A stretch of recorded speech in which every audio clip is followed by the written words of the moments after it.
Pastor Rob handed me this today. Upside down, cause you might think I'm dyslexic. And this says something about a certificate of retirement. And I thought about this while I'm back there, because I've been wrestling up and down with this subject all week. I even ran it through Pastor Rob. What am I going to preach? How am I going to preach this message today? And you know what? He's even up to this point, and listening to the worship team, and then back there, and I've got Pastor Jason in my ear. Altar call, altar call, altar call. And I'm sitting there, and I'm walking back and forth. Well, okay, maybe. I don't know. Okay. And then as I got up here and they played that song, I knew it was altar call. Because now, if you can't hear that, you can't feel that. Oh, my goodness. Let me get comfortable up here. All right? I might be here for a couple hours. I feel like preaching today.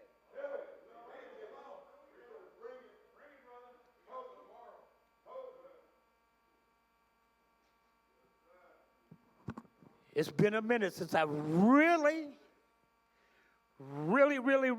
felt like preaching. Sometimes I get up here and I stutter around and but today, today is the day. That's right. I got a chance this week to hang out with Pastor Rob, and it's been a great time. We've gone visiting people in the hospital, praying over them, and just to see what's going on. Went over to see Grandma Bobby, and it just kind of reminded me that life is short.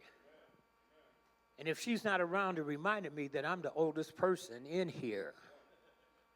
That means that the Rolodex is... So I'm going to preach, okay? Like, I want to make this one right because I don't know. But guess what? You don't know either. And for those who always constantly tease me about my age, I got a little bit of news for you. You ain't got here yet. I can say that. Yeah. You are, but we're not talking about that. Okay. This past month, and I've loved this. We've been talking about the different names of God, you know, and a statement just kind of stuck with me. I heard Pastor Jason say, he said, you know what, quit chasing the attributes of God and chase God. And then I got to thinking, Pastor Rob, you know what?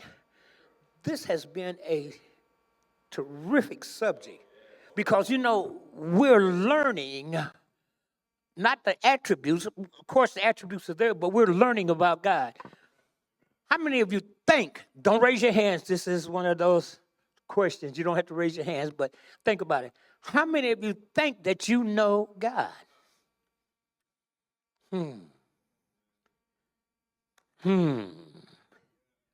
Yeah. What does it take to know God? Well, I'm going to take you on a journey. This is a 3-step journey, okay? You can take off your coats. If you got weaves in your hair, you can take that out. Those who don't have whatever it is that you need to make yourself comfortable, just do it, all right? I'm not talking to you, Richard, because you will go to sleep, but that's okay. Yeah, he's going to sleep, but that's okay. Just make yourself comfortable and watch this. I'm going to take you through the Bible. It's not going to be me that said this. Now, I might say some of the things that happened to me that might be just right. Because, you know, I can only talk about me. I can't talk about somebody else because I don't know your story. I don't know what you've been through. I don't know where God has brought you from. I might be able to tell you that if you keep your hand in his hands, I can tell you where he's going to take you to. All right. I have had the fortune of pulling out of the hat Jehovah Jireh.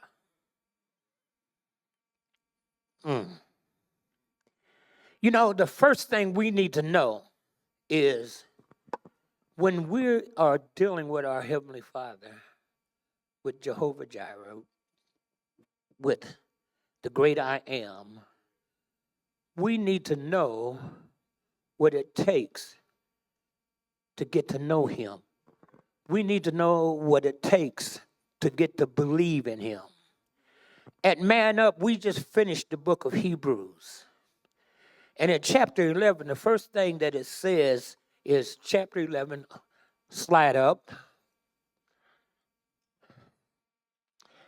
Now, faith is being sure of what we hope for and certain of what we do not see. See, we don't know the mind of the God that we serve. You know, we can only believe what we believe and trust that he's going to do what he says he will do.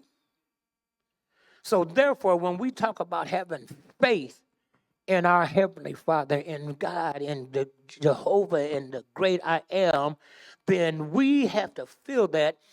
I like the way that one time Pastor Rob said it, our spiritual heart. Not this thing that's about from here to here, that's about maybe a foot to get to it.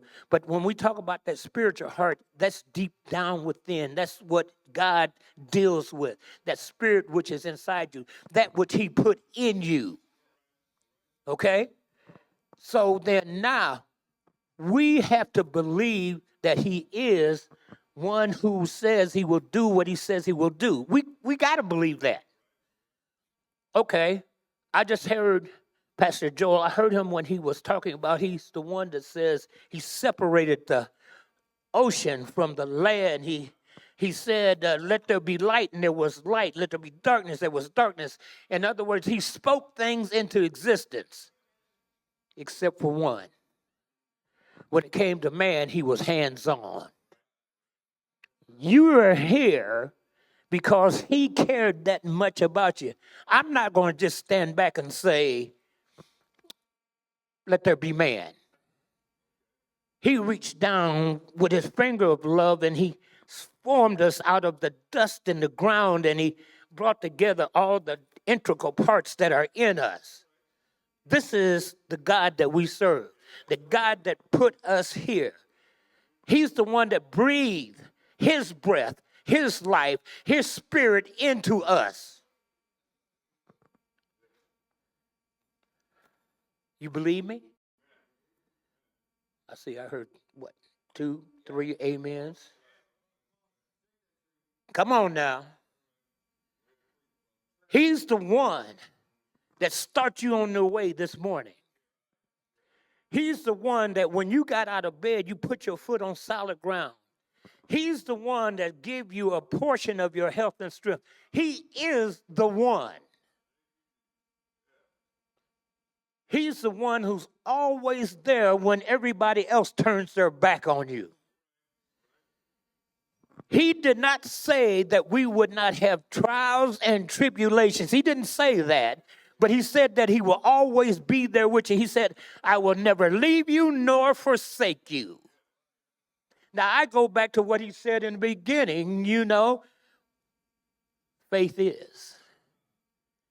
So if he said that he will be there with us, I have the faith, I have the belief to me. Oh, now, I told you I'll give you part of my story. I'm not here by accident, though some days I think that I am. I never thought that I would be standing in front of you, okay, sitting here giving this message. I didn't think that this was my calling. Matter of fact, I didn't even want to be a pastor. I didn't want this.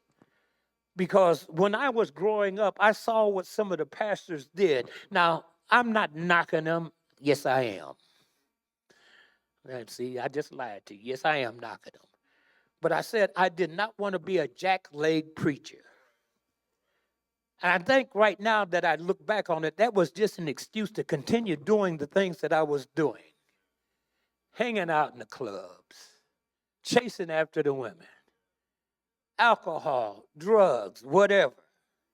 That seemed like more fun than getting up on Sunday morning and going into church and hearing somebody going, "Ugh." Sound like the boogeyman got you. No, I didn't understand what they were saying.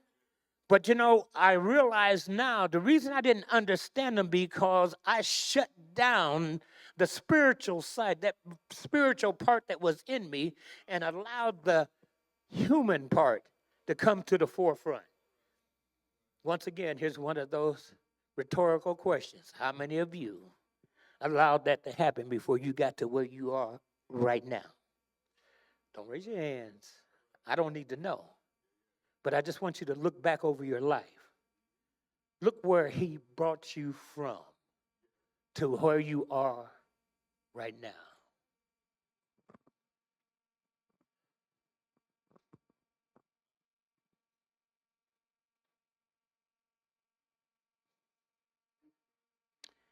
All right. Next slide.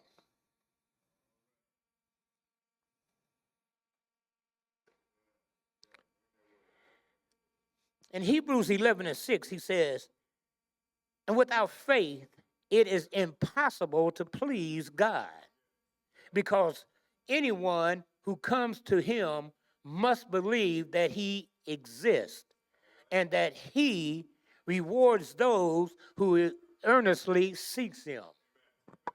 See, these right now, this is the thing I like about Hebrews. It gives you the qualifications. What does it take? What does it take to please God? What do you need to do? Well, sometimes for some of us, and like I said, I can give you my story, and if you relate, that's good. If you don't, you have a story of your own. But I realized at one time that I had to reach down. I got to the bottom of the barrel. I was so low, and I was looking up, and I had no way out of what I was going through, that there was only one place that I could go, and that was to him, diligently seeking him. But you know what? I had to believe that he was there. Everything else was taken away from me. All my other choices was rubbed out.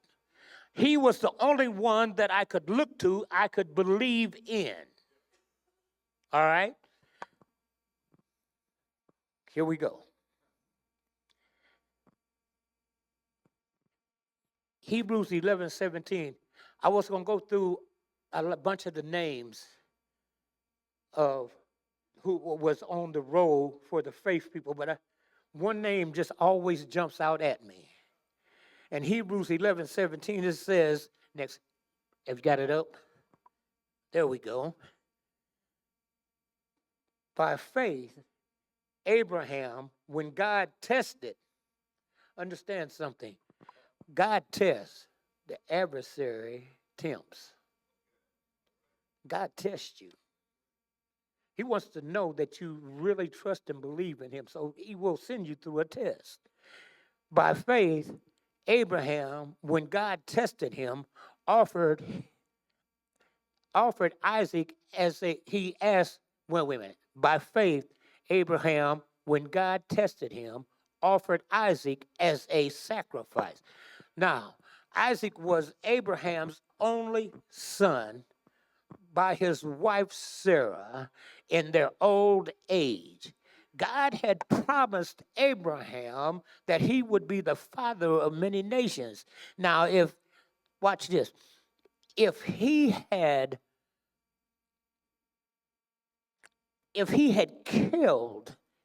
sacrificed Isaac, then the promise would be broken.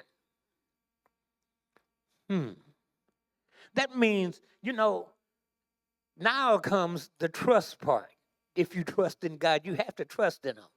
And as I was studying this, and I had talked to another pastor, and I talked to another friend, I noticed something about this. God went to Abraham and asked him to sacrifice his son. He didn't go to Sarah. He went to Abraham. Sarah had no idea what was going on. And I said to this friend of mine, why he didn't include his wife in that? Watch this. A mother's love might have stopped Abraham from doing what God asked him to do. Now, this no offense, ladies, I'm just saying. You can turn a man's head. You don't believe me? That's Adam. You can turn a man's head. So not taking that chance.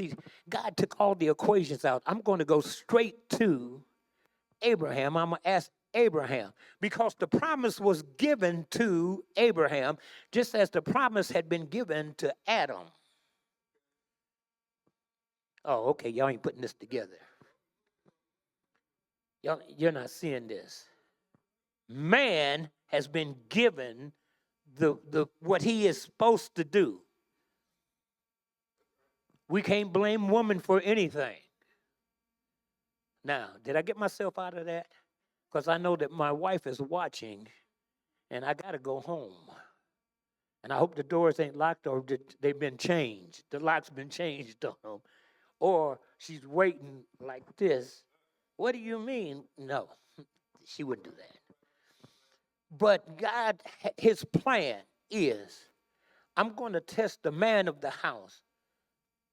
I'm going to see that if he is able to hold up. Now, how many men in here, this might not be a rhetorical question, I might just ask you, how many of you have been tested by God? I'm going to raise my hand. I got to raise it. Not we all have, because sometimes we don't know we have. Okay? Believe, trust. Sometimes we don't know that. Right. Now, so out of that, talking about the men from Hebrews, I chose Abraham because his story, and this is, when I said to you that this is a 3-part sermon, or the next thing that we go to is the trials. And I went over to Genesis 22, 1 and 2. Slides, please.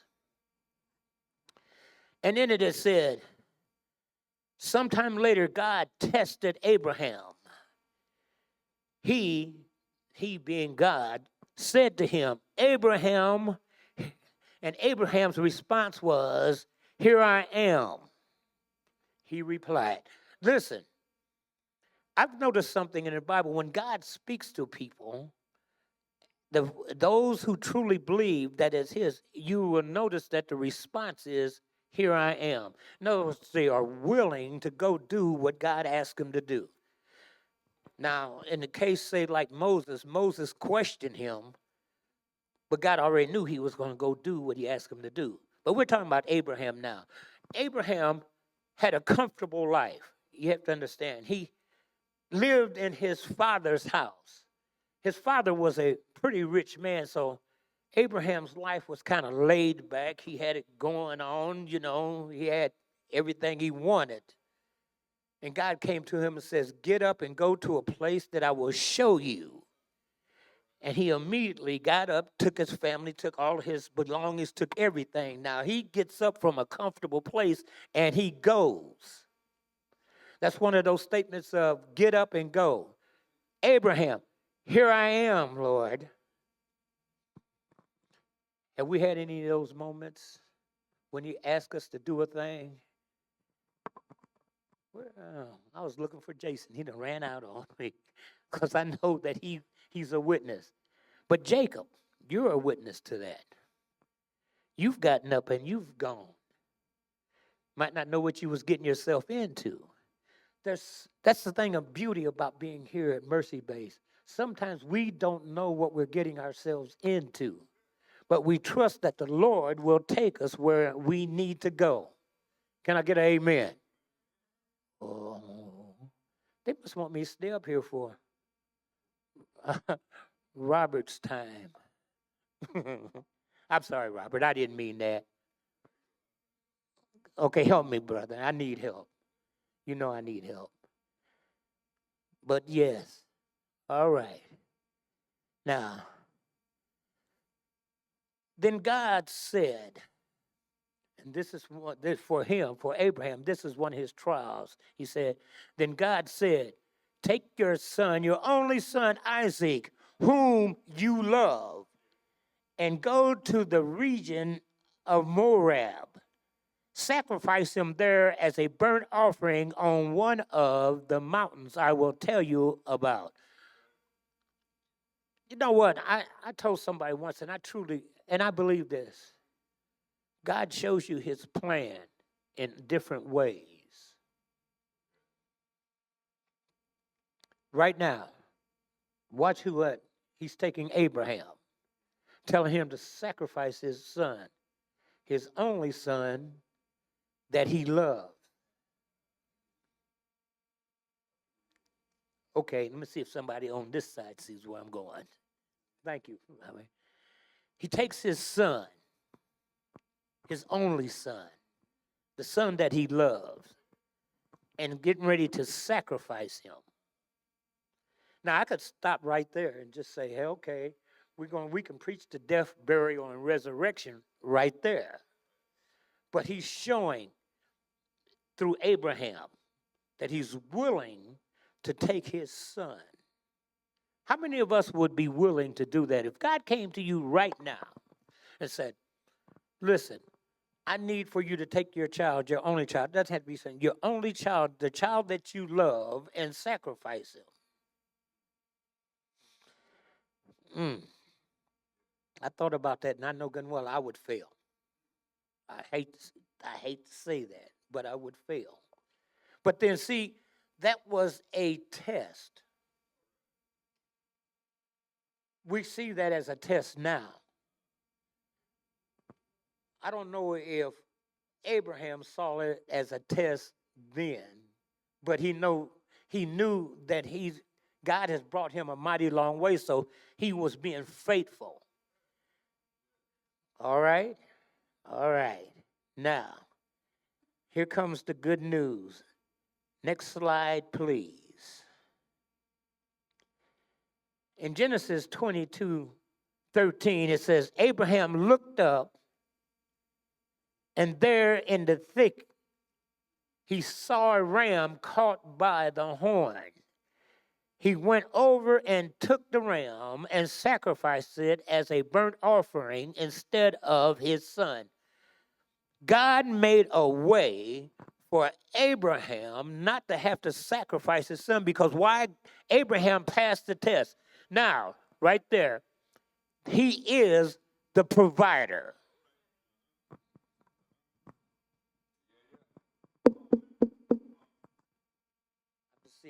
I'm just trying to see if this is working. God is the provider.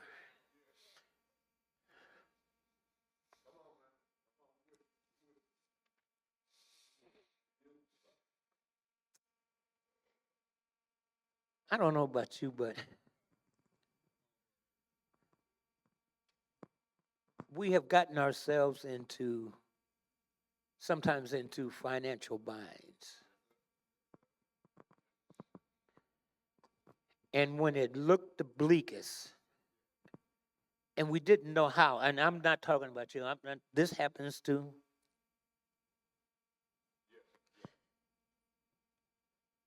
And I know that my wife worries also about those sort of things because she is a great steward of our finances.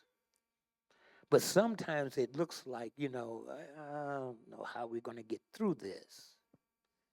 And I have to remind her sometimes that he didn't bring us this far to leave us. And every time it looks like it's at its bleakest,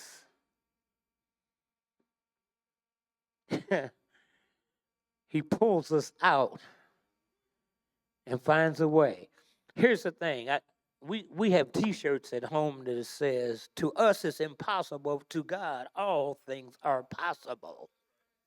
There's nothing that's not possible for God. even saving our sorry souls. Okay. Now this might not be up there. Let me finish this out with this. I'm gonna let you guys get out of here today. I think I am. In Genesis 22:15-18, it says, the angel of the Lord called to Abraham from heaven a second time and said, I swear by myself, that being God, because he could only swear by himself.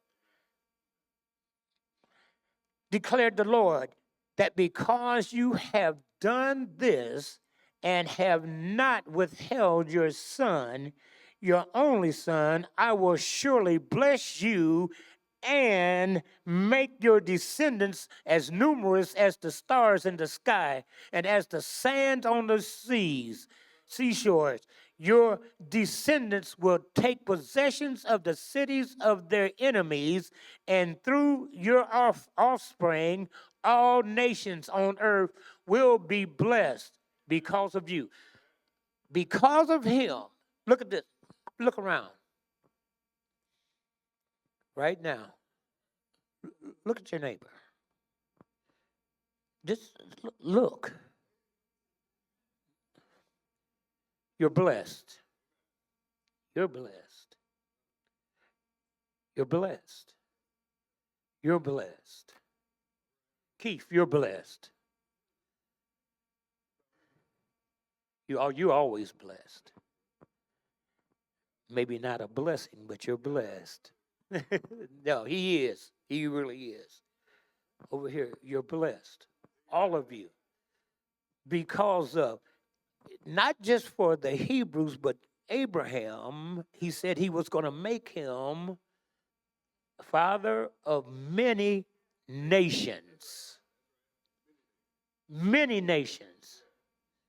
So what that tells me is if we go back and we look and we go back and we go hit the family tree and don't stop where we want to stop, but go all the way back, because of Abraham, we're all related. We're all part of the family of God. Now, if that didn't do it, then that day that God called his son to come down through Mary, walked the earth for 33 years, if he had not called him to do that, if he had not been willing to sacrifice himself, if he had not gone to the cross, the rugged cross, if he had not gone there, if he had not hung on that cross until he died, and then if he had not been buried in a borrowed tomb, if he had not laid there on a Friday night, on a Saturday night, but early on a Sunday morning, if he had not got up, all this would be for naught.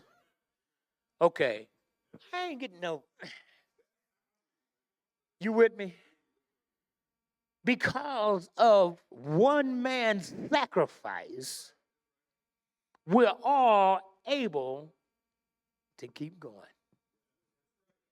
This morning, this evening, when the worship team played, oh man, I was, then worship team can come on up. I was feeling it. Woo! I really was, and I really kind of wanted to keep that part going. But you know what? A word need to be said. What we need to understand is when it goes back to, and he calls me his mentor, but he's actually mine because I can't do all this stuff. It goes back to when he opened up with about keeping God in a box. When it goes back to him letting God out of the box. And once we let him out of the box, you know what? Shake him off, bring him around you, keep him with you, put on what he's got for you. If it had not been for that, it had not been for, then we had Pastor Jason talking about get to know him. Get to know him. You know, there's times when I know I mess up. Anybody else in here mess up? Am I the only one that mess up? All right. I know that I mess up. And then I have to go to my secret place and ask for him, please, Lord, forgive. And I know I may mess up again, but until I get it right, let me continue to talk to you because I believe that you can straighten this sinful old guy out.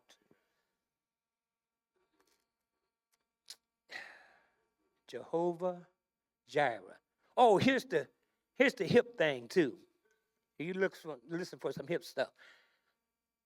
After all that Abraham went through, the place where he had sacrificed that which God had given him, he called the place Jehovah Jireh, my provider. Is he your provider? Is he your provider? Tommy, is he your provider?